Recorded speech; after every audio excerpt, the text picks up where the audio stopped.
बंगाल के पुरुलिया में जब हेलीकॉप्टर से हथियार गिराए गए तो मामला सीबीआई को सौंपा गया।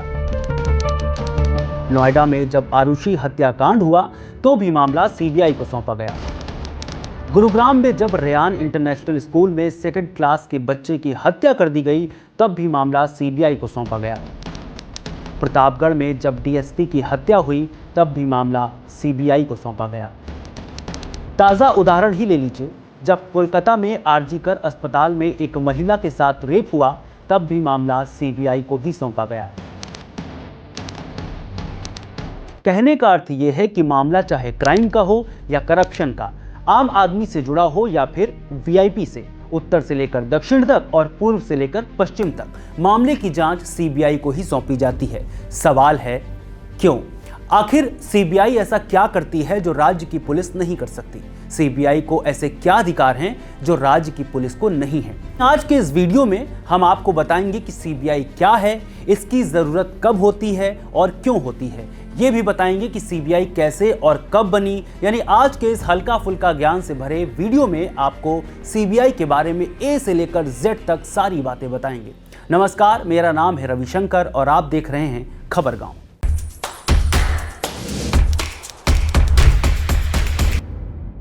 सीबीआई का इतिहास समझने के लिए हमें थोड़ा पीछे चलना पड़ेगा। बात दूसरे वर्ल्ड वॉर के समय की है, 1939 से 45 के दौरान की। भारत तब गुलाम था और हमारे लोग अंग्रेजों की ओर से लड़ रहे थे। युद्ध के दौरान भ्रष्टाचार की शिकायतें अचानक बढ़ गई।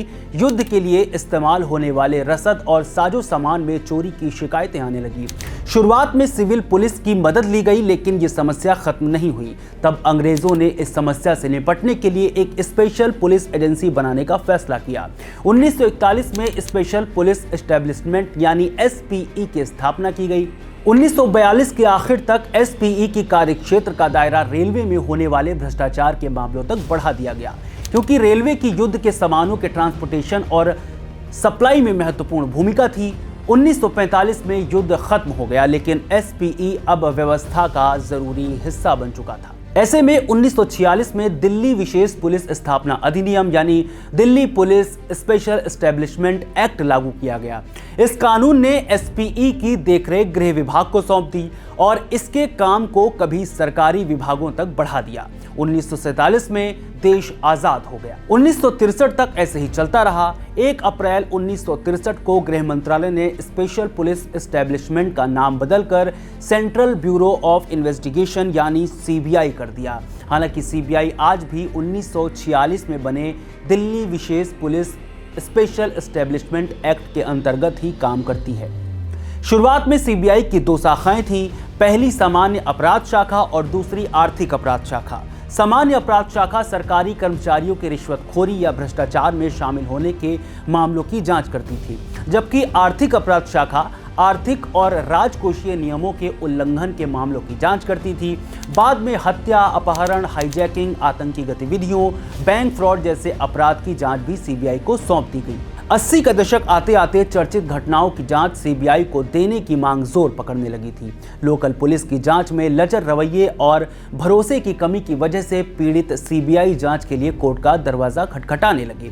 भागलपुर आंखफोड़वा कांड, भोपाल गैस त्रासदी जैसे चर्चित घटनाओं में सीबीआई जांच की मांग की गई। आपराधिक मामलों में सीबीआई जांच की बढ़ती मांग को देखते हुए 1987 में सीबीआई में 2 जांच विभाग बनाए गए, एक एंटी करप्शन डिवीजन और दूसरा special crime division. Special crime division में आपराधिक मामलों के साथ साथ आर्थिक अपराधों के मामलों की जांच भी शुरू की गई। 1990 के दशक के शुरुआती सालों में राजीव गांधी हत्याकांड और बाबरी विध्वंस जैसे बड़े और चर्चित मामलों की जांच के लिए सीबीआई की स्पेशल सेल का गठन भी किया गया। 1994 में रक्षा घोटालों और आर्थिक अपराधों की बढ़ती संख्या के कारण एक नई अपराध शाखा बनाई गई। इस शाखा को आयात निर्यात, विदेशी मुद्रा, पासपोर्ट और केंद्रीय कानूनों के उल्लंघन की जांच करने की शक्ति मिली। ये तो हो गया मोटा माटी सीबीआई का इतिहास और वो किन मामलों की जांच करती है। अब सवाल यह है कि सीबीआई किसी मामले की जांच शुरू कैसे करती है, क्योंकि सामान्यतः कोई भी अपराध होता है तो उसकी जांच के लिए लोकल सिविल पुलिस होती है। हर राज्य की अपनी पुलिस है, वो मामले में एफआईआर दर्ज करती है और जांच शुरू करती है। ऐसे में कोई भी मामला सीबीआई के पास पहुंचता कैसे है और कैसे ये तय होता है कि इस मामले की जांच लोकल पुलिस नहीं बल्कि सीबीआई करेगी? इसका जवाब हमें मिलता है उस कानून में जिसके आधार पर सीबीआई काम करती है, यानी Delhi police special establishment act 1946। इसके मुताबिक ऐसे मामले जिनकी सीबीआई जांच के लिए राज्य सरकार ने केंद्र सरकार से अनुरोध किया हो और केंद्र ने सीबीआई जांच के लिए सहमति दी हो, हाईकोर्ट या सुप्रीम कोर्ट ने किसी मामले की जांच के लिए सीबीआई को आदेश दिया हो, या एंटी करप्शन एक्ट के तहत सीबीआई स्वतः भी किसी मामले में एक्शन ले सकती है। लोग सीधे सीबीआई के हेल्पलाइन नंबर, ईमेल या वेबसाइट पर जाकर भ्रष्टाचार के मामलों की शिकायत कर सकते हैं। सीबीआई उन मामलों की जांच भी कर सकती है जिनके लिए केंद्र सरकार ने उसे इजाजत दी हो। केंद्र शासित प्रदेशों और रेलवे के मामलों में राज्य सरकार से अनुमति की जरूरत नहीं होती। बाकी मामलों में राज्य सरकार से सहमति की जरूरत होती है। इसको लेकर भी काफी विवाद है। पिछले कुछ सालों में कई ऐसे राज्यों ने राज्य में जांच के लिए सीबीआई को दी गई आम सहमति को वापस ले लिया था, खास तौर पर ऐसे राज्य जहां केंद्र सरकार की सत्ताधारी बीजेपी के विपक्षी दलों की सरकार थी, जैसे महाराष्ट्र, बंगाल। बात जब विवादों की हो रही हो तो सीबीआई से जुड़े दूसरे विवादों पर भी एक नजर डाल लेना बेहद जरूरी है। सीबीआई पर सबसे बड़ा आरोप यह लगता है कि विपक्षी दलों के नेताओं के खिलाफ केंद्र सरकार इसका इस्तेमाल हथियार की तरह करती है। केंद्रीय एजेंसियों के दुरुपयोग के आरोप लगते हैं। अक्सर नेताओं को अपने पाले में करने, किसी पार्टी से समर्थन लेने या गिरफ्तारी का डर दिखाने जैसे कामों में केंद्रीय एजेंसियां खासतौर पर सीबीआई के दुरुपयोग के आरोप लगते रहे हैं। चूंकि सीबीआई केंद्रीय गृह मंत्रालय के अंतर्गत काम करती है, इसलिए केंद्र सरकार पर यह आरोप हमेशा से लगते रहे हैं, चाहे सरकार में कोई भी पार्टी रही हो। सुप्रीम कोर्ट के justice R M. Lodha, justice Madan B Lokur और जस्टिस कुरियन जोसेफ की बेंच ने 9 मई 2014 को सीबीआई को पिंजरे में बंद तोता कहा था। सुप्रीम कोर्ट में उस वक्त कोयला घोटाले से जुड़े मामले की सुनवाई हो रही थी। सीबीआई वो तोता है जो पिंजरे में कैद है। इस तोते को आजाद करना जरूरी है। सीबीआई स्वायत्त संस्था है और उसे अपनी स्वायत्तता बरकरार रखनी चाहिए।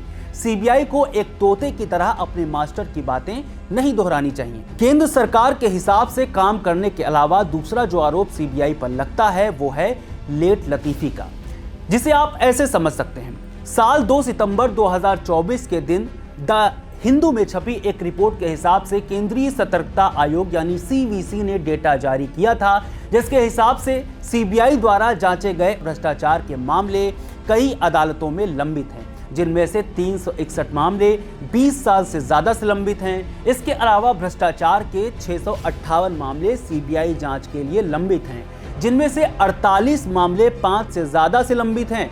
भ्रष्टाचार विरोधी निगरानी संस्था यानी GRECO ने बताया था कि 31 दिसंबर 2023 तक अदालतों में विचाराधीन कुल 6,903 मामलों में से 1379 मामले 3 साल से कम समय से, 875 मामले 3 साल से ज्यादा और 5 साल तक के लिए तथा 2188 मामले 5 साल से ज्यादा और 10 साल तक के लिए लंबित हैं। विवादों और आरोपों के बाद अब चर्चित मामले को जान लीजिए जिनकी जांच सीबीआई ने की है।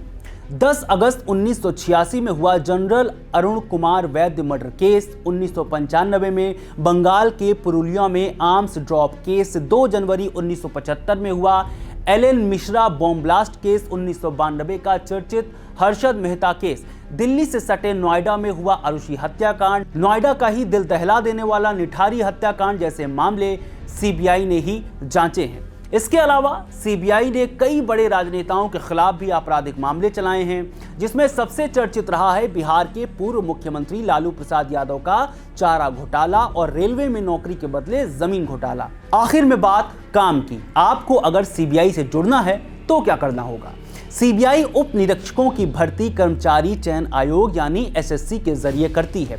इन भर्तियों के नोटिस रोजगार समाचार और दूसरे अहम अखबारों में छपते हैं। सीबीआई पुलिस निरीक्षकों और उनसे ऊपर के पदों के लिए राज्य और संघ शासित प्रदेशों की पुलिस अधिकारियों को भी नियुक्त करती है। इसके अलावा सीबीआई में गैर पुलिस अधिकारियों को भी रखा जाता है। सीबीआई के विभिन्न पदों, भर्ती प्रक्रिया और खाली पदों की पूरी जानकारी उनकी वेबसाइट पर आपको मिल जाएगी, तो आप वहां देख सकते हैं। खासकर सीबीआई का प्रशासनिक मैनुअल भी ध्यान देने लायक है, जो हमारे बारे में लिंक के तहत सीबीआई के भीतर आपको मिल जाएगा। सीबीआई में सबसे प्रमुख उसका चीफ होता है। ऐसे अगर सवाल किया जाए कि ये बनाए कैसे जाते हैं, तो जाहिर है प्रमोशन के बाद उन्हें सीबीआई चीफ बनाया जाता है, जिसे हम निदेशक भी कहते हैं। सीबीआई चीफ के सिलेक्शन के लिए एक कमेटी होती है, जिसमें प्रधानमंत्री, सुप्रीम कोर्ट के चीफ जस्टिस और नेता प्रतिपक्ष होते हैं। चीफ के सिलेक्शन की प्रक्रिया की शुरुआत गृह मंत्रालय से होती है। गृह मंत्रालय पहले आईपीएस अधिकारियों की लिस्ट बनाता है। लिस्ट बनने के बाद उसे कार्मिक और प्रशिक्षण विभाग को भेजा जाता है। वहां इस लिस्ट की फिर से जांच की जाती है। अधिकारियों के पिछले ट्रैक रिकॉर्ड खंगाले जाते हैं। इसके बाद फाइनल लिस्ट तैयार की जाती है, जिसे कमेटी के सदस्य, प्रधानमंत्री, चीफ जस्टिस और नेता प्रतिपक्ष की सहमति से चुना जाता है। यहाँ सीबीआई चीफ को हटाने के पीछे भी कहानी है, क्योंकि 1997 से पहले सीबीआई निदेशक को सरकार अपनी मर्जी से कभी भी हटा सकती थी। ऐसे में सीबीआई निदेशकों का स्वतंत्र रूप से काम करना संभव नहीं था। इसे देखते हुए सुप्रीम कोर्ट ने 1997 में विनीत नारायण मामले के बाद सीबीआई निदेशक का कार्यकाल कम से कम 2 साल का कर दिया, ताकि निदेशक स्वतंत्र होकर अपना काम कर सके। आज के लिए फिलहाल इतना ही। अगर आपको ये जानकारी पसंद आई हो तो खबर गांव को सब्सक्राइब जरूर करें। शुक्रिया।